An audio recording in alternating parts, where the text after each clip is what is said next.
Well, welcome, Randy Parsley. Thanks so much for meeting with us today and for sharing your time as we are here on our podcast. I always open up by asking our guests to kind of share a little bit about who they are and how they got involved in engineering or aerospace. Well, first of all, thanks for having me. I'm flattered that you asked me to do this podcast. I'll tell you my first memories of anything aerospace.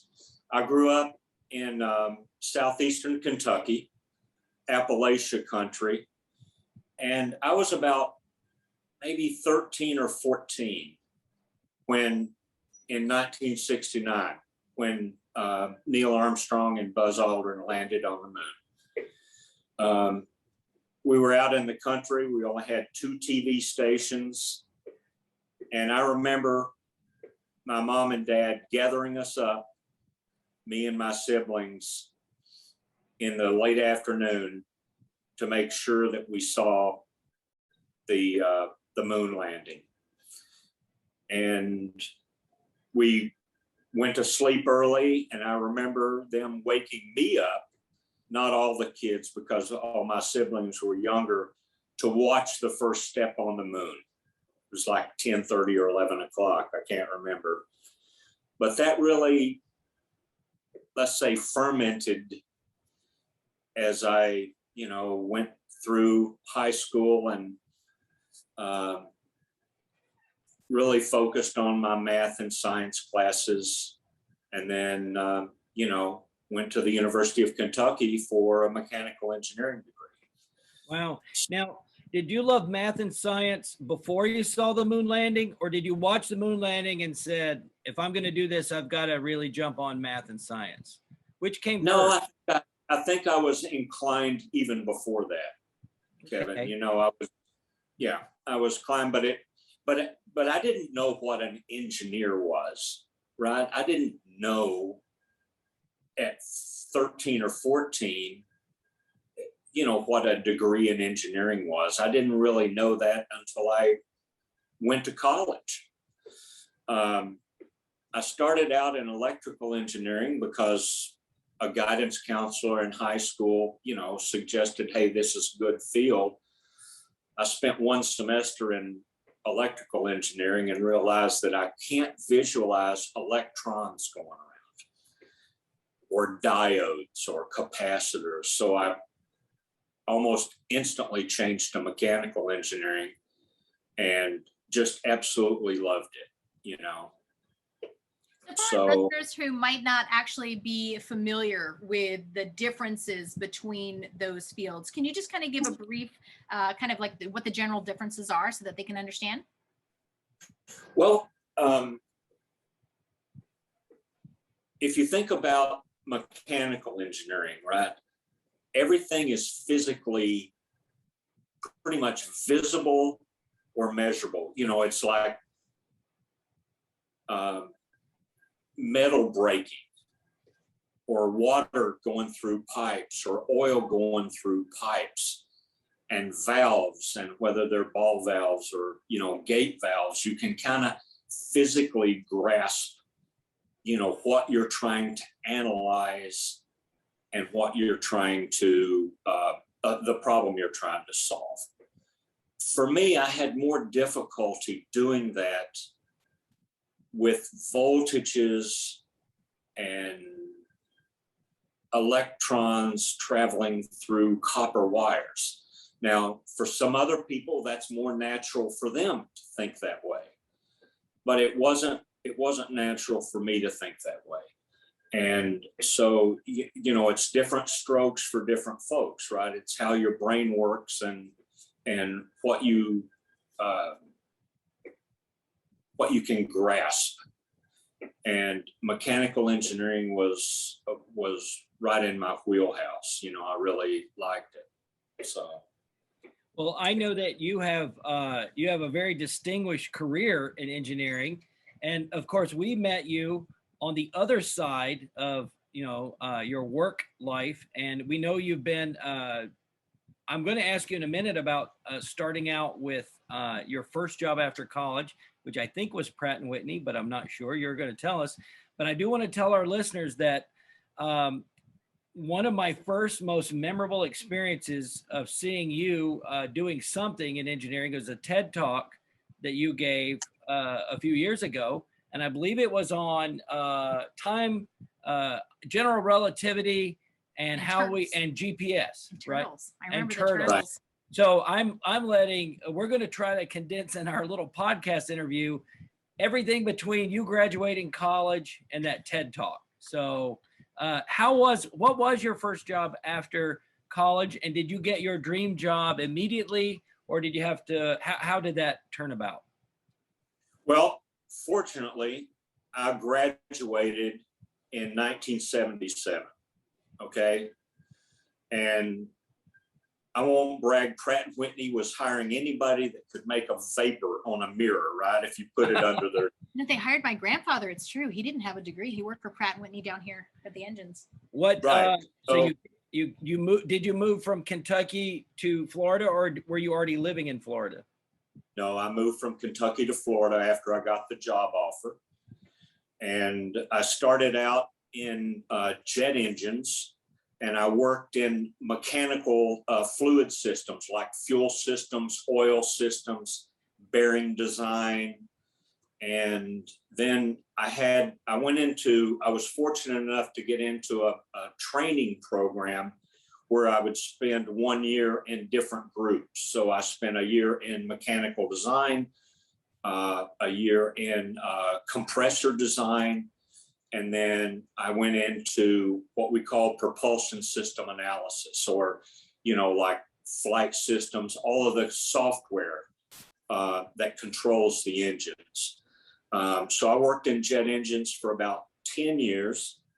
And then because of a manpower crunch, I was assigned a rocket job, and I just fell in love with it. And then I worked the last 25 years in rocket systems, doing space systems. And just, it seemed like about every 3 or 4 years, I would change positions from one group to another. I went from engineering.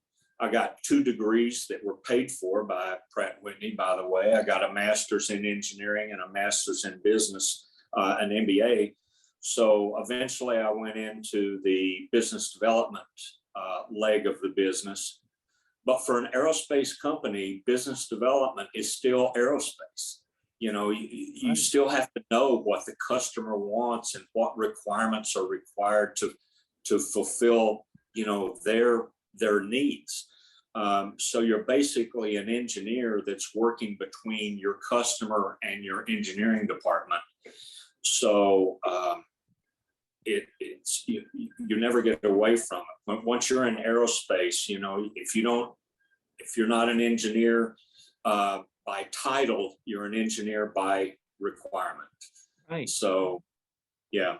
Well, it sounds like that your career enabled you never to be bored with what you were doing. You always had something new you were learning, or some new role that you played in the company. Would you agree with that? Yes, like I said, I worked for the same company. It kind of changed names a few times with mergers and acquisition, but I worked for the same company for 40 years. And Wow. People go, well, how do you have the same job for 40 years? And I go, no, I had 10 different jobs. Right. Completely different, but related. And so it was always a new challenge. And, I would think that if you're aggressive, or if you're pursuing it, that's pretty much with any aerospace corporation, you could have a career like that, where you go from one group to the other and one job to the other. So it One sounds, day you wear, yeah. I was just going to say, so it sounds like you can be working on obviously many different kinds of projects so that at any given time, you're kind of gaining experience and learning about different things as you go. When you think back on all those different projects that you got to work on, was there one in particular that either was your favorite and most exciting, or one that was even the most challenging? Well, we were talking before the podcast about vertical flight, right? And I was an engineer working on the propulsion system proposals for the what ended up being called SSTO, single stage to orbit, which was a ballistic missile organization contract that was won by McDonnell Douglas. And so we worked with McDonnell Douglas to pioneer the vertical takeoff and vertical landing propulsion system, control system vehicle. And, you know, this is 20 years before Elon Musk and Jeff Bezos did it. As a matter of fact, they teamed with NASA and used all of our data, which I'm happy for, by the way. Right. I'm not jealous. I'm happy for that we generated that you know, library of data that allowed them to progress as fast as they did. So that's probably my most memorable and key. And if you actually go to the International Space Hall of Fame and pull up the DCX DCA team, you know, all of our team members from Pratt Whitney and McDonnell Douglas and Aerojet are listed as team members for that award. Right. I checked it out. It's the Delta Clipper for our listeners. It's the Delta Clipper program. It occurred in the early 90s, and it looks like it was in conjunction with the Strategic Defense Initiative Organization. And you're right. You know, the kids today, they think Elon Musk is 90% of what they know about space. But I do like it when the government pays for research and then they'll let companies use it that can turn it into businesses, because that's just good for us in our country here. I know that sharing data, you know, we compete at times, but it's a good role for the government to generate data that can be used by entrepreneurs to turn into businesses. So I think it's important to remember too that whenever we see something that's happening, you know, like what we're seeing now with this, it's a different kind of space race, right? It's really important to think about this all didn't just happen overnight. It's on the backs of a lot of other people. It seems to be true of almost any industry, right? But there's a lot obviously here before they could get to that point. Right. Do you think the generations before you, like the Wernher von Braun's, do you think that they envisioned, were they thinking about vertical flight, but they just didn't have the technology? And it wasn't until, you know, like the 80s and the early 90s that you guys really had the tech that you could pull it off? I guess I don't know, Kevin. I think that the Wernher von Braun's and those guys had visions of huge, massive rockets going to Mars and space stations in, you know, orbit. And I'm not sure how much they thought about reusability, because you see, the vertical landing is a key to reusability because it keeps the mass of the vehicle down. You don't have the weight of wings and landing gear and all the other stuff. So if you're thinking about reusability, you pretty much naturally think about vertical landing, which is what at least, you know, Blue Origin and SpaceX are doing. You know, Virgin Galactic is a little bit different, but they're not going to full orbital velocities. If they were going to orbital velocities, you know, those wings and landing gear would be a real burden for them. So, but I think that probably the vertical landing kind of took root in the late 80s to early 90s, you know. Well, just for the sake of time, I want to pivot a little bit to the American Institute of Aeronautics and Astronautics, which is how I came to get to know you as well. And it serves obviously engineers of the various, fields in the aerospace industry and whatnot. But can you tell us a little bit about, your involvement, what it is for those who are unfamiliar with it? Okay, well, the AIAA, which stands for the American Institute for Aeronautics and Astronautics. It's a professional organization that a lot of aerospace professionals join. And I've been a member for, I think, 25, 30 years. I can't remember exactly. But you join the organization, you pay your fees, which are basically very affordable, but it's a networking organization. I have met so many people, I mean, important people, Buzz Aldrin, Tom Mattingly, many other people through my interactions through AIAA. And the participation on the technical committees, and I've probably written probably 20 different publications that were presented at conferences and so forth. And so, once I retired, I had more time on my hands, and I stepped up and, became the chairman of the South Florida section, which runs from maybe, Vero Beach down to Key West, as chairman of the section. And then that's how I met you guys too, volunteering to be on our board of directors. So I would encourage anybody that's in the realm of aerospace that it's a great way to meet people, to learn about other ideas and diverse ideas, and to improve your professional career accordingly.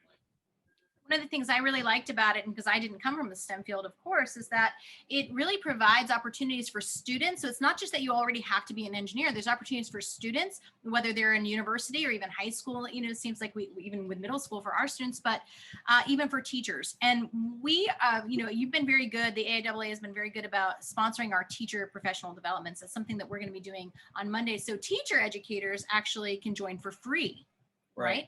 Educators, right. Associates. Yeah. And what's great about it is they get all this content that, I think a lot of times as a teacher, and in fact, I shared this with Bruce when I met with him recently, that we feel intimidated oftentimes by the idea of incorporating something like aerospace into a class, even if you're a STEM teacher, right? You think that it's too above you. But by joining as an educator member, it really provides that opportunity for networking and inviting someone to your classroom and to really start to learn a little bit more about it. Yes, I totally agree. I got involved with AIAA first through congressional visits days, right? Congressional visit days Right. where we go to DC. I totally love that. Not only did I enjoy it, but I think the students enjoy it even more, right? They love having a cause where they go and call on their Congress, their representatives and senators. And that's the way it should work, right? If the people want something, then they go and they advocate for it. I love that. I agree with you. The people and the resources, right? I don't know. I think probably you're right. The networking is the most important facet of the AIAA, is being able to quickly connect with, I call them like-minded zealots, people who are really excited about whatever you are. I love that. Yeah. Do you remember one conference where you gave a talk or, maybe presented some of your work that you is memorable in your mind at maybe one of these AIAA functions or another type conference? Well, I'll tell you a funny story. I was at a joint propulsion conference in Los Angeles. Okay. And I had my wife with me. You guys have met Christine. She's a small, petite blonde lady. And so she's wandering around the reception. And so this gentleman comes up to her and says, do you know Randy Parsley? And she goes, yes, that's my husband. Well, it was Buzz Aldrin, right, that had come up to Christine. And so she says, oh, she recognized him. Oh, you're Buzz Aldrin, the astronaut. And he goes, you're my girl. He said, most people say I'm an ex-astronaut, but once you're an astronaut, you're always an astronaut. Very cool. Well, anyway, yeah.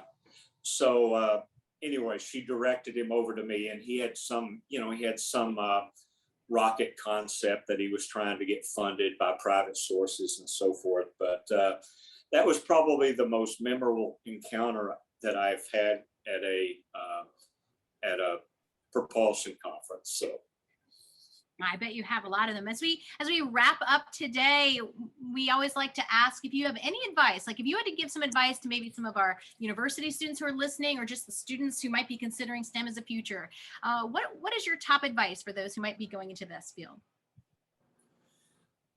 I would say, like based on my own experience, find out how your brain works, right? I mean, don't become an electrical engineer if you have to force yourself through the fog, right? Or a mechanical engineer or a civil engineer. Find what suits your personality and the way your brain works. And then just be open-minded about the job that you can get. I know that graduating in this environment that we have today is different than when I graduated, when you could get a job almost without a resume, right? But just be true to yourself. Whatever you have the aptitude for is probably my best advice, to go that direction. That's really excellent. I really like that. Well, we really appreciate you taking the time to speak with us today. And as things as we have activities and things in the AIAA, we'd like to potentially maybe ask you back down the road when some new things are developing, and have you update us on that as well, if you don't mind. And I will link to your TEDx. I'll link to your TEDx in the notes too. Yes. All right. All right. Thanks again. Thank you.